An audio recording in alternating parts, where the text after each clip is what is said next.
Students, आज की गृह विज्ञान विषय की प्रश्नोत्तरी में हम लोग कुछ प्रश्नों को लेंगे और ये सभी प्रश्न केवल एक ही टॉपिक जो वस्त्र विज्ञान के अंतर्गत आपके जो एम्ब्रॉयडरी वाला सेक्शन होता है जिसे हम कढ़ाई कहते हैं। कई जगहों पे कई प्रतियोगी परीक्षाओं में फैशन वाले टॉपिक के अंदर ये सब टॉपिक के रूप में आता है। कई जगहों पे वस्त्र विज्ञान के टॉपिक में ये आपका टॉपिक आता है और कई परीक्षाओं में आपके वस्त्र निर्माण की जो प्रक्रिया होती है उन प्रक्रियाओं के अंदर जो है इस टॉपिक को देखा जाता है। कई कई जगहों पे वस्त्रों पे परिसज्जाओं की जब हम लोग बात करते हैं तो वस्त्रों पे परिसज्जाओं के रूप में भी ये टॉपिक देखा जाता है। कौन सा टॉपिक? एम्ब्रॉयडरी, जिसे हम कढ़ाई कहते हैं। तो आज हम इसी टॉपिक से सारे प्रश्नों को लेने का प्रयास करेंगे और समझने का प्रयास करेंगे कि इनसे किन प्रकारों से या किस तरीके के प्रश्न हमारी परीक्षाओं में पूछे जा सकते हैं और हमें उनके उत्तर किस प्रकार से देने होंगे। तो चलिए आरंभ करते हैं। जो सबसे पहला प्रश्न है हमारा, देखें आप। पुराने कपड़ों की तह जमाकर किनारों पर रनिंग स्टिच से बॉर्डर बनाना क्या कहलाता है? पुराने कपड़ों की विभिन्न प्रकार से तहें जमा करके जो उनके किनारे होते हैं उन किनारों को रनिंग स्टिच से जो है आप जब डेकोरेट करते हैं और अंदर फिर कुछ भी डिजाइन बनाते हैं तो उन्हें हम क्या कहते हैं? यानी रनिंग स्टिच से आपने बॉर्डर बना दिया, देन अंदर आप कोई डिजाइनिंग करिए तो उसे क्या कहा जाता है? ऑप्शन हमारे पास है फुलकारी, दूसरा ऑप्शन है चंबा रुमाल, तीसरा ऑप्शन है काथा और चौथा ऑप्शन है कसूती। तो अब इन चारों ऑप्शंस में से आप किस ऑप्शन का चयन करेंगे, इसको देखने के लिए ये चारों ऑप्शंस आपको समझ में आना अत्यंत आवश्यक है कि जो ऑप्शंस हैं ये कहाँ के लिए फेमस हैं और इनमें किस प्रकार की प्रक्रियाएं होती हैं और किन प्रक्रियाओं के परिणाम स्वरूप हमें इस प्रकार की एम्ब्रॉयडरी की प्राप्ति होती है। तो सबसे पहले ऑप्शन पे हम आते हैं। सबसे पहला ऑप्शन क्या है? फुलकारी। फुलकारी की जब हम बात करते हैं तो यह पंजाब की एक बहुत ही विख्यात कढ़ाई होती है। कहाँ की है ये? पंजाब की विख्यात कढ़ाई होती है जिसके अंदर फूल तथा पत्तियों का प्रयोग किया जाता है। इसी वजह से इसका नाम क्या रखा गया है? फुलकारी रखा गया है। तो फुलकारी के संदर्भ में क्या आपके पास तथ्य आया? पंजाब की ये कढ़ाई है जिसमें फूल और पत्तियों का प्रयोग किया जाता है। दूसरा हम आते हैं चंबा रुमाल। चंबा रुमाल की जब हम बात करते हैं तो ये हिमाचल की कढ़ाई है और इसकी विशेषता ये होती है कि इसके जो किनारे होते हैं इनमें किनारों पर फूल पत्तियों की कढ़ाई होती है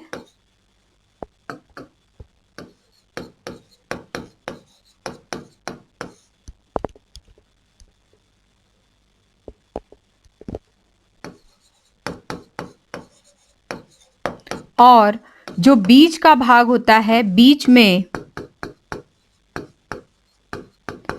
कृष्ण लीला से संबंधित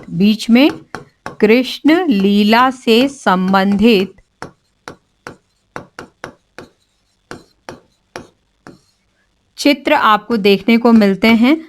ठीक है, इनमें भी विशेष रूप से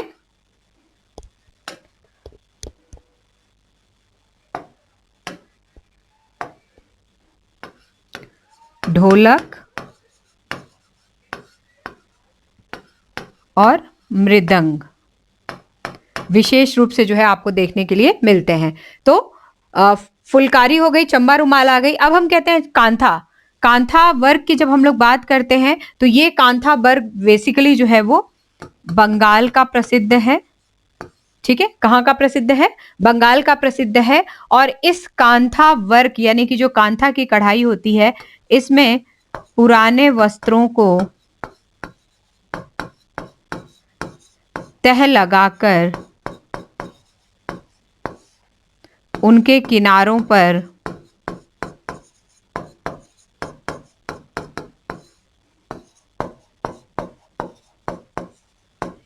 सादा टांका लगाकर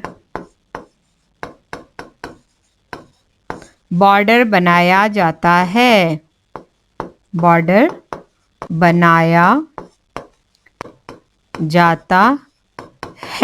और चौथा ऑप्शन हम आते हैं कसूती।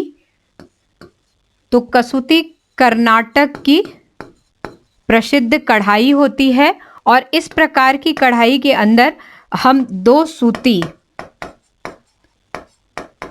वस्त्र पर धागों से कढ़ाई करते हैं।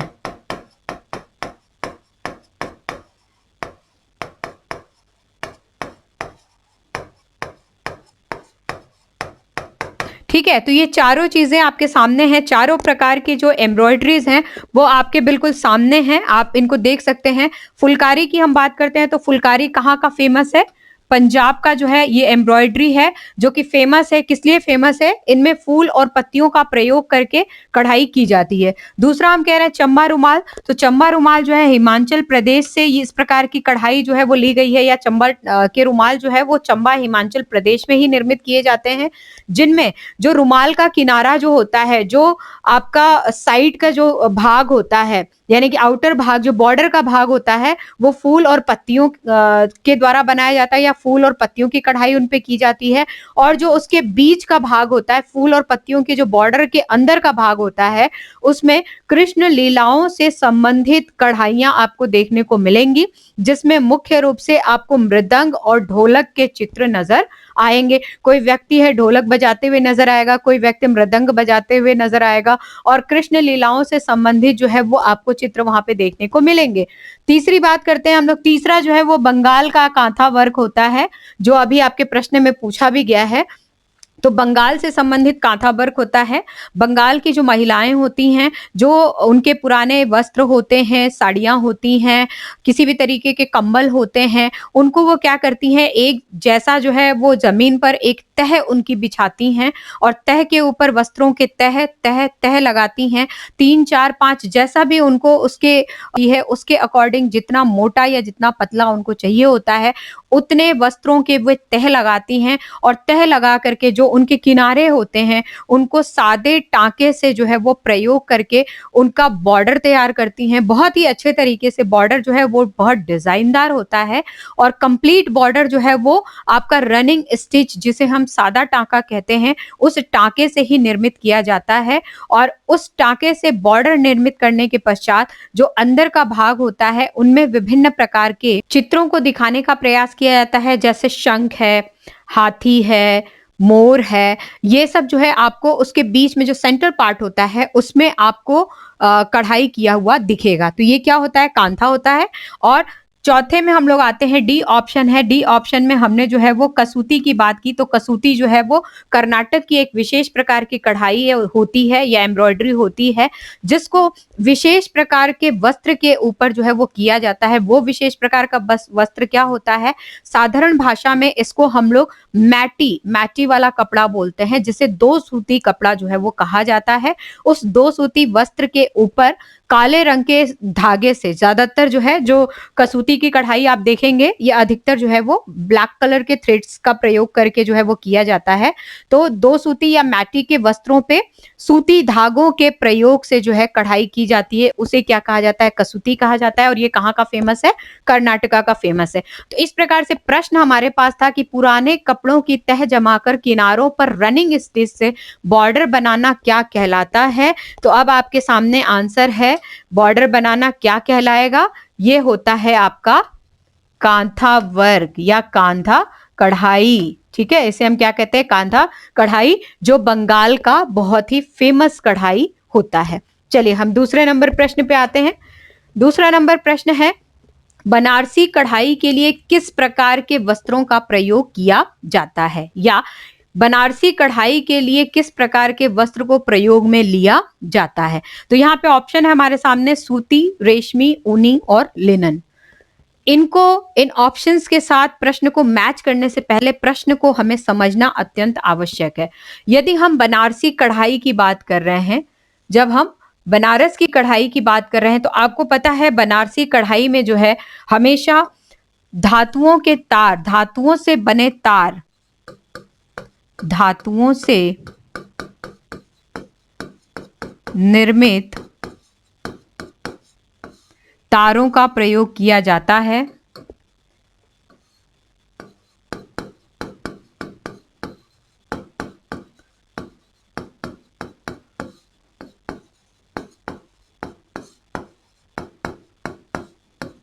कौन से धातुओं से निर्मित जो है वो तारों का प्रयोग किया जाता है? सोना, सोने के तार का प्रयोग होता है। चांदी के तार का प्रयोग होता है। जरी का प्रयोग होता है। ठीक है, यहाँ पे धातुओं से निर्मित जो है वो तारों का प्रयोग इनकी कढ़ाई के लिए किया जाता है। और ये जो बनारस की कढ़ाई है, यदि आप दूसरे हाथ पे देखेंगे, बनारसी कढ़ाई को जरी कढ़ाई भी कहा जाता है। जरी कढ़ाई के नाम से भी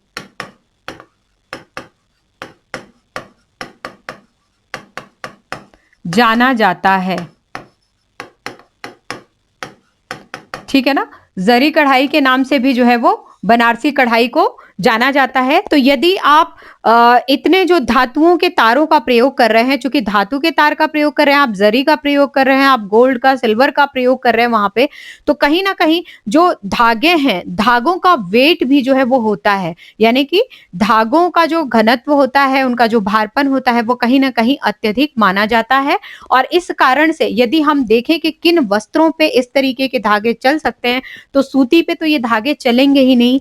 दूसरी बात, हम ऊनी की बात कर रहे हैं तो ऊनी पे भी ये धागे प्रयोग में नहीं लिए जाएंगे, क्योंकि जो उनके तंतु होते हैं, जो उनके रेशे होते हैं, कहीं ना कहीं धातु के बने रेशे जो है वो दिखेंगे नहीं, या उनके जो तंतु होते हैं, ऊन के जो तंतु होते हैं, बेसिकली उनके जो फर होते हैं या उनके जो रेशे होते हैं, वो इस प्रकार के थ्रेड्स की कढ़ाई को उभार नहीं ला पाते हैं। लिनन के वस्त्रों पे भी ये प्रयोग में नहीं लिया जाता है। तो बनारसी कढ़ाई के लिए हम क्या करते हैं? रेशमी वस्त्रों का प्रयोग करते हैं। तो क्वेश्चन है हमारा, बनारसी कढ़ाई के लिए किस प्रकार के वस्त्र को प्रयोग में लिया जाता है? तो बनारसी कढ़ाई के लिए हम रेशमी वस्त्रों को प्रयोग में लेंगे। नेक्स्ट आइए, अगला प्रश्न देखिए। अगला प्रश्न है, कसूती नाम से विख्यात कढ़ाई भारत के किस राज्य में मुख्यतः देखने को मिलती है? ये बहुत ही आसान सा क्वेश्चन आपके लिए हो सकता है, क्योंकि अभी इसके पहले हमने कुछ प्रश्नों को जब डिस्कस किया है तो उसमें हमने कसूती के विषय में जो है वो डिटेल में जो है डिस्कशन किया है। कसूती के विषय में मैंने अभी अभी आपको जो है बहुत डिटेल में जो है वो चर्चा की थी। तो बिहार की यदि हम लोग बात करें तो बिहार में जो है बेसिकली जो फेमस होती है वो क्या होती है? सुजनी जो है वो फेमस होती है। कर्नाटका की बात करें तो कर्नाटक के नाम पे अभी हमने जो है वो कसूती की बात की थी। बंगाल की यदि हम लोग बात करें तो बंगाल का जो है वो कांथा वर्क काफी फेमस है। और उड़ीसा की यदि बात करें तो इसे उड़ीसा कढ़ाई के नाम से ही जाना जाता है। उड़ीसा कढ़ाई के नाम से ही जाना जाता है। यदि हम डिटेल लेने का प्रयास करें तो जैसे हम लोगों ने सुजनी की बात की, तो सुजनी क्या होता है?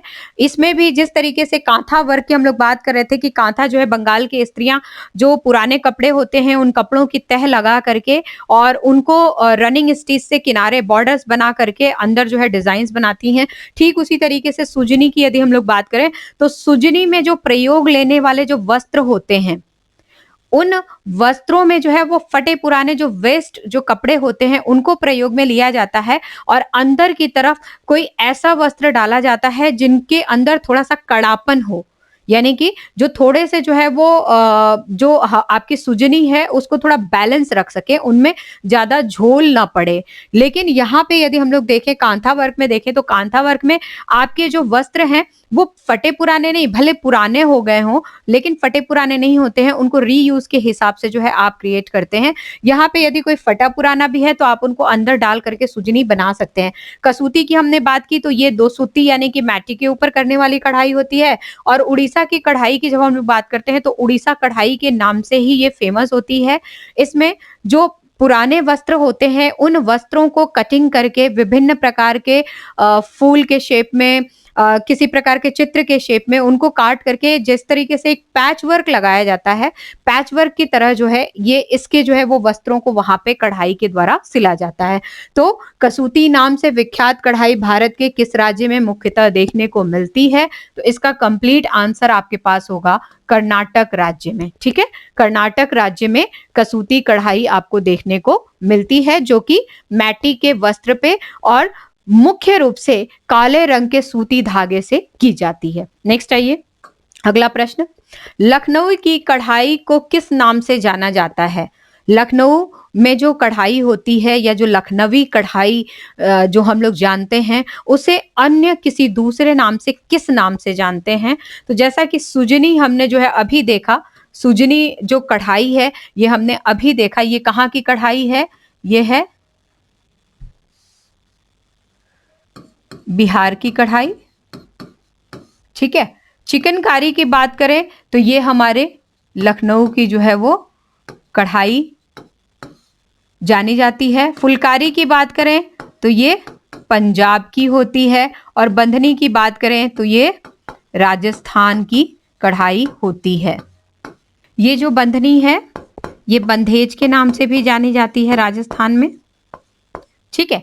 तो यहाँ पे यदि आप देखें तो लखनऊ की कढ़ाई को किस नाम से जाना जाता है, तो आपके सामने है, यहाँ पे लखनऊ के सामने जो है हमने किस नाम को जो है वो देखा, तो चिकनकारी। जो चिकनकारी होती है वो लखनऊ की जो लखनवी कढ़ाई होती है उसी के नाम से जो है वो जानी जाती है, या उसका दूसरा नाम है जिसके अंदर क्रॉस स्टिच का प्रयोग करके कढ़ाई की जाती है। उल्टे साइड से क्रॉस स्टिच के जरिए जो है वो कढ़ाई की जाती है, जो सीधे तरफ रनिंग स्टिच में, और जो क्रॉस स्टिच जो बैक साइड से की हुई कढ़ाई है वो फ्रंट साइड से बिल्कुल लाइट जो है वो भरवा स्टिच आपको भरे हुए रूप में नजर आती है, जबकि ऊपर से वो रनिंग स्टिच की तरह आपको दिखता है। लेकिन रनिंग स्टिच में जो अंदर के भाग होते हैं वो आपको बाहर की तरफ से भरे हुए नजर आते हैं, जबकि कढ़ाई क्या होती है, उसका जो भरावन होता है वो बैक साइड में होता है। तो ये क्या हो गई, चिकनकारी हो गई। नेक्स्ट आइए अगले प्रश्न पे आते हैं।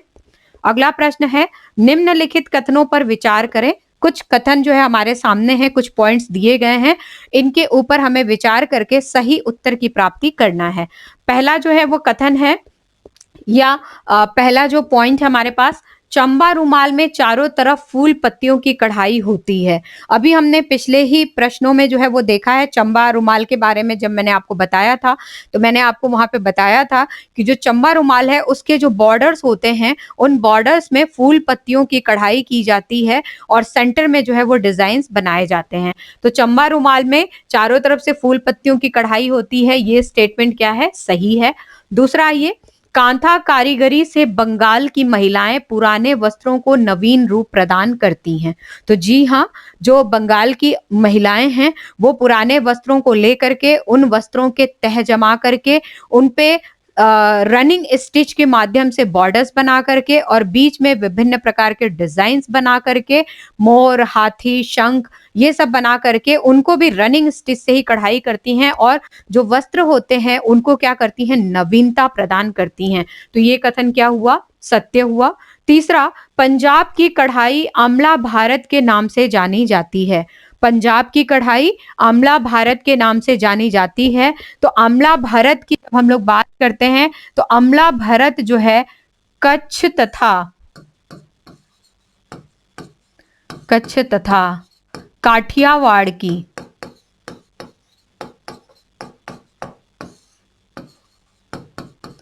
कढ़ाई के नाम से जाना जाता है।